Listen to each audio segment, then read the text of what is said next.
So by doing this, it just pushes for more pressure on them.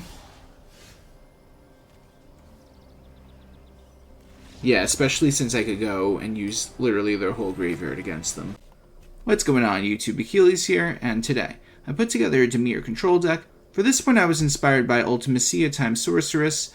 This one is the villain from Final Fantasy VIII, and that's my favorite Final Fantasy game, so here we are trying to build around it. So we build a control shell around this because we could take an extra turn if we could flip this thing over. And you're not going to do that for a while because it costs 9 mana, so this is just something that could happen, and if we happen to have 9 mana later in the game, then hey, we could try to get a lot of damage done, or just try to go for some crazy plays.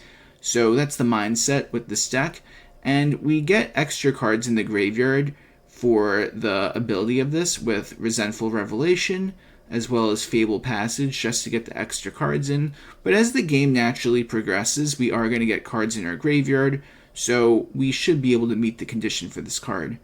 The rest of the deck is focused once again on beating Omniscience and aggro decks, which is most of best of one meta currently still. So we have Soul Guide Lantern as a flexible way to deal with Omniscience on curve, and if it happens to be a dead card, we could just draw an extra card. We have a bunch of different negates, we have a bunch of different removal cards, and we just try to outvalue our opponent. So let's get right into this list. We got 1 Into the Flood Maw, 4 Phantom Interference, 1 Spell Pierce, 1 3 Steps Ahead, 4 Cut Down, 4 Soul Guide Lantern, 1 Negate, 2 Go for the Throat, 4 Resentful Revelation, 2 Sheoldred's Edict, 1 Outrageous Robbery, 1 Stock Up, 1 Teferi Temporal Pilgrim, 1 Aclazotz Deepest Betrayal, 1 Deadly Cover-Up, 2 Ultimecia x Sorceress, 1 Liliana Dreadhorde General, 1 Malboro, 1 Virtue of Persistence. For lands we got 3 Islands, 5 Swamps, 4 Darkslick Shores, 4 Restless Reef, 4 Demolition Field, 4 Fabled Passage, and 2 copies of Mirrex. If you're new here, just know I have new videos coming out every day. Don't forget to like the video and subscribe. And if you want to become a member, you can get early access to videos as well as member shoutouts. Let's get right into these games. Opponent goes first.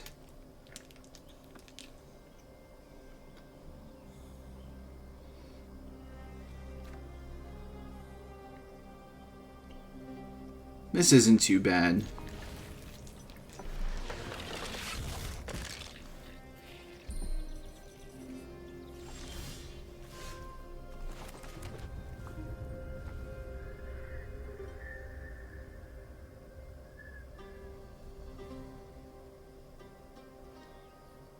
What are they playing, though? That's the question. Could be a multiple bunch of different things right now.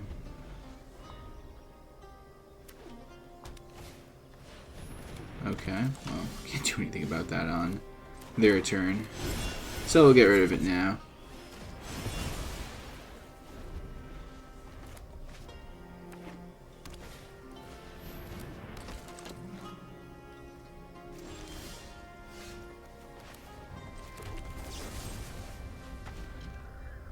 I'm not gonna let you do that. Card's too good.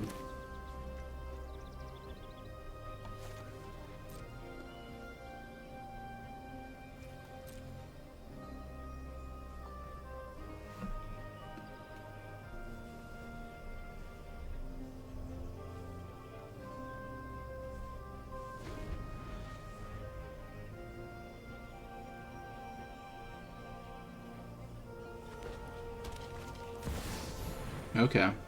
They're probably doing the Annabelle and all that stuff too. Arabelle, whatever it's called. So I'm gonna try to use my mana efficiently. Since all the cards in their deck probably could get killed by cut down, I'm not gonna feel bad using the Sheoldred's Edict right now. Because now I could go stock up plus cut down next turn, which is pretty nice.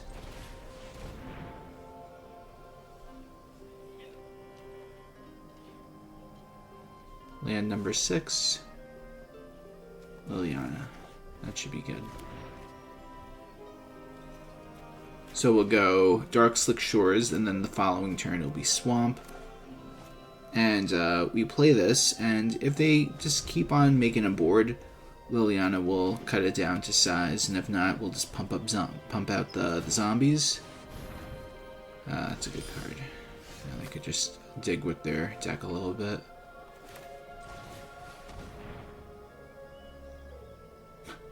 Resentful Revelation. Resentful Revelation. Is that the move?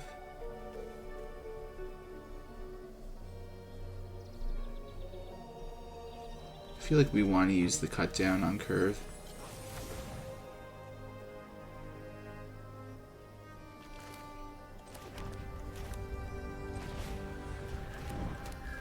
Do it like this.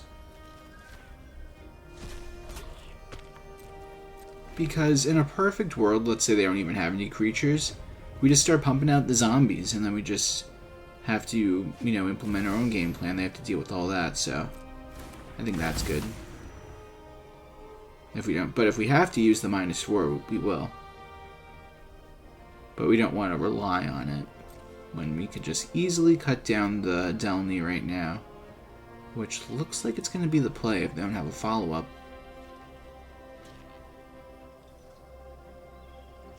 Yep, that seems to be it. They could easily use a Shard Mage's Rescue if they happen to be playing it, but they don't.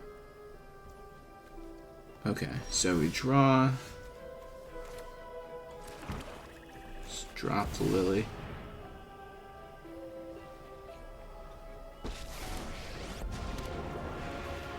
I am the master here. This is more. So if they can't answer this card on their next turn, since we're tapped out, then next turn we have Negate online. But they could easily use something like Sheltered by Ghosts, but if they don't have anything useful, they're going to do something like that and try to dig for something. And that's a good card, but it's not going to be anywhere useful this turn.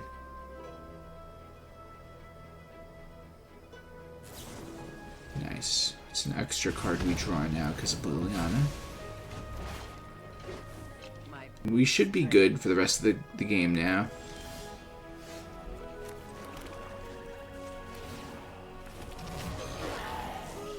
Time to wake up and smell the decay.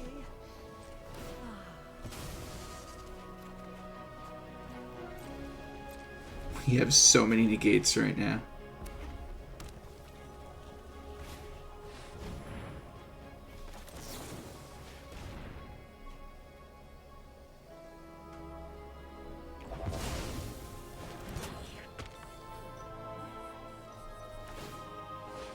Can't do anything about that.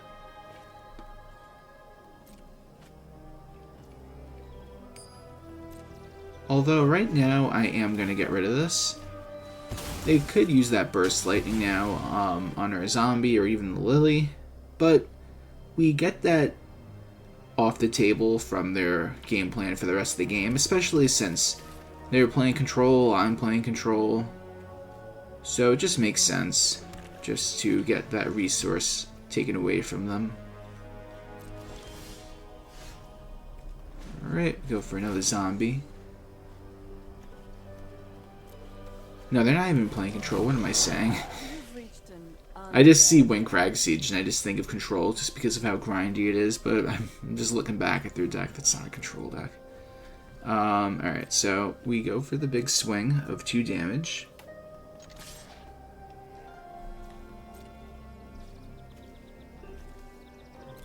There's no point of going for Virtue, I don't think.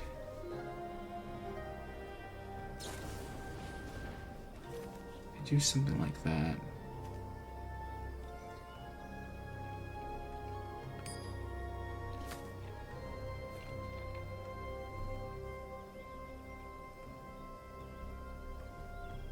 Yeah, I don't think that's relevant.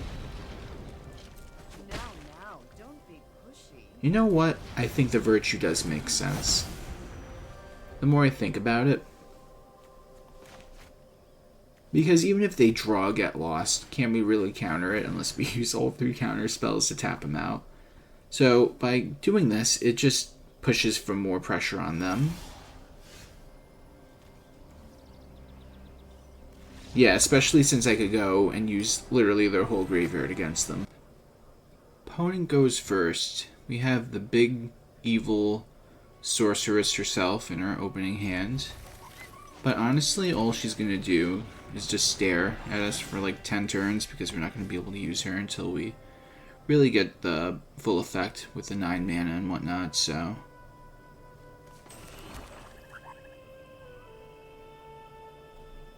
I'm going to get rid of this now because in response to cut down they could pay 2 if they don't do anything. So I'm just going to do that now.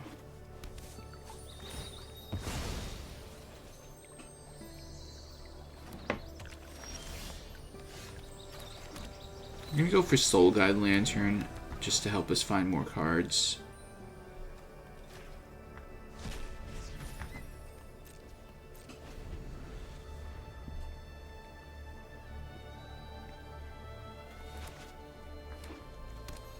And if you really have to, you could play this as just a 4/5. But do you really want to do that? Probably not.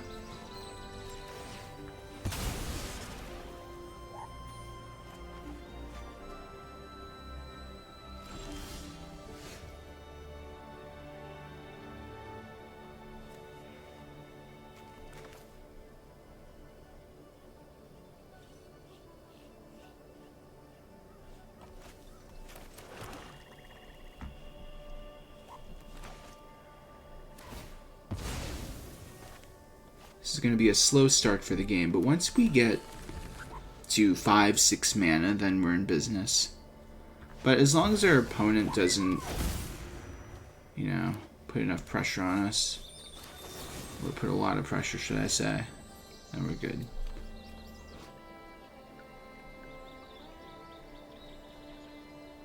Just going to get rid of that right now. Thankfully, it's a target for cut down. Okay, we got a Phantom Interference now, so we're going places. We're gonna get a second blue mana now. No need to reveal the evil Demolition Fields in her hand. I don't really have anything worth getting rid of yet anyway, if there's even anything in there. Although I just believe their whole deck is just trying to just do a bunch of Chocobo stuff, so... As long as we keep the board clear, then we should be chilling the whole time. Okay, now we're in business. One of my favorite cards, Aclazotz. Not only does it deal with aggro decks, but it deals with slowly but surely dealing with your opponent's hand. And it's just a never-ending threat until they exile it.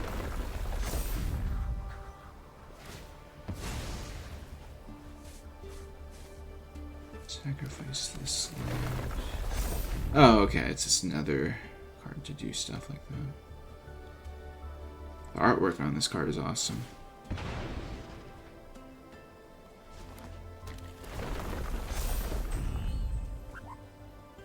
If they play another creature, that would probably be the best situation for us. That is fine, actually. I mean, we're gonna... Well, I mean, am I gonna get rid of that now? I technically could. Does it make sense? It takes it off the board, yeah. And as long as they don't have a board, they can't do anything, so I think it's fine instead of just not doing anything and holding up Phantom Interference. So now they just have to recommit to the board, and they don't really have that much momentum. But if they can't get rid of Lily, that is a zombie every turn.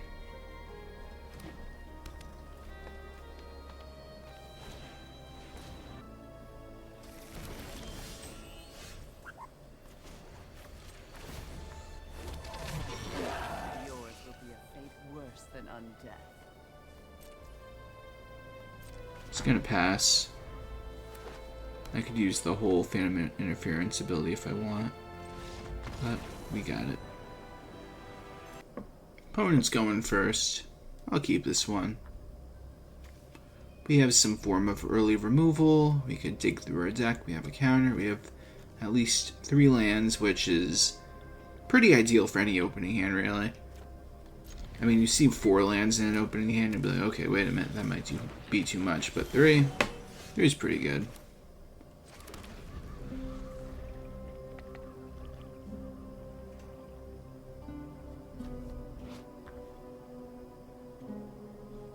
I like this artwork for Lynn Wells.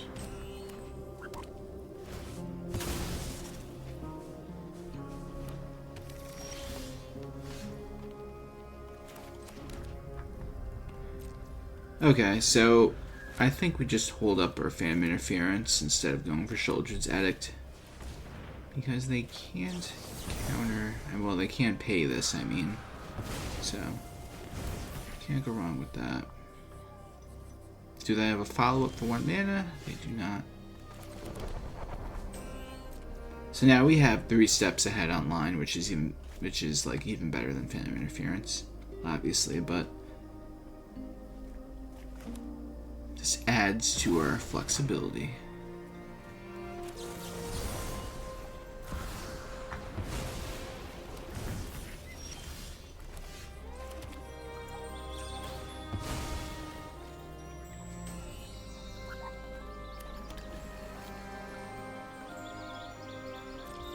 I'm just going to use 3 steps ahead on them, if anything.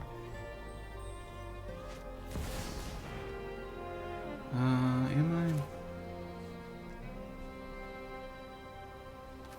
Yeah. Because if I go Edict, they could just get rid of the elves, and they just start getting a ton of value with the Ozolith, so let's not do that and just take the 1 instead. Because if I kept that, they would have won sacrifice elves, pump up Bristly Bill, and then we don't have a way to deal with that for turn 5. So what's the move, guys? It's a great question.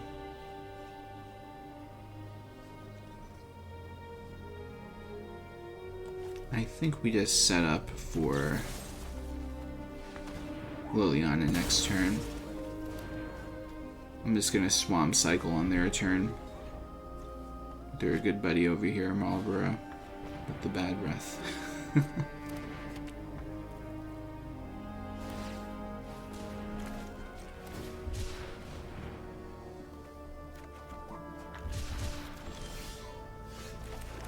Start making some zombies. Once they bring out some creatures, we can make them sacrifice them. And if we don't want to use the -4, we could just use Resentful Revelation to look for something like a Go for the Throat. But we already drew it. This definitely just goes hand in hand with the Ozolith. Okay, good to know. So we make some zombies. We're gonna dig for some more removal. Or a counter in this case. And we're gonna go from there. I'm gonna keep the 4 mana open in case I have to use both Phantom Interference and or Go for the Throat.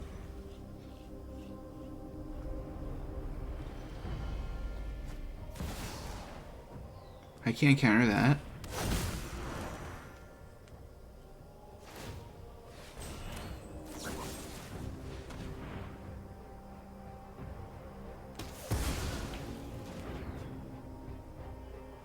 And we got it.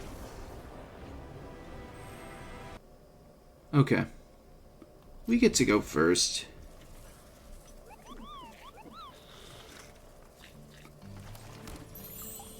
I'm going to find the second black mana source for us. Just because our hand is mostly built towards that, so that's what we're going to do.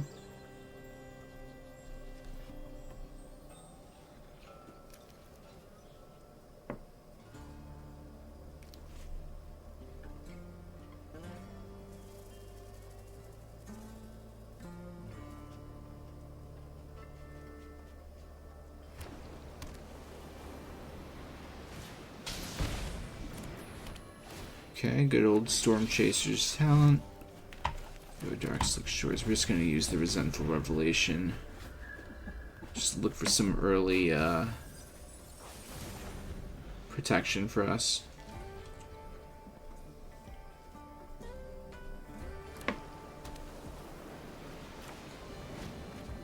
Uh-oh, there it is. Good old Corey Steelcutter to join in on the fun. Gotta love it. Okay, so what is the move? Looks like we're gonna use another Resentful Revelation. We have enough lands for Aclazotz, so we're gonna take another cut down. This thing is gonna get pumped up if they use the 2 spells, so let's get rid of it right now, just to take away from their board next turn. So they're going to build a board, they're going to get a bunch of damage in, we're going to cut down the next threat, and oh, they don't do anything. That is very strange. See, now that's something I didn't expect.